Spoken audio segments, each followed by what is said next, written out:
மண்ணில் விழுந்து இளமை மலரின் மீது கண்ணை இழந்து வந்து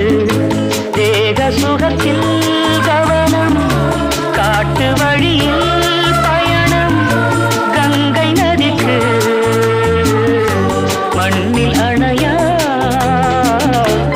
இளமையெனும் பூங்காற்று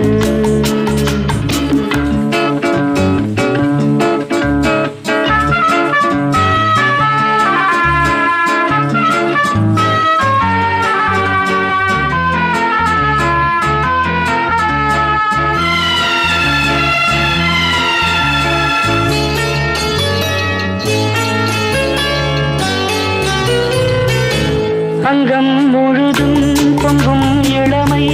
இதம் பதமாய் தோன்று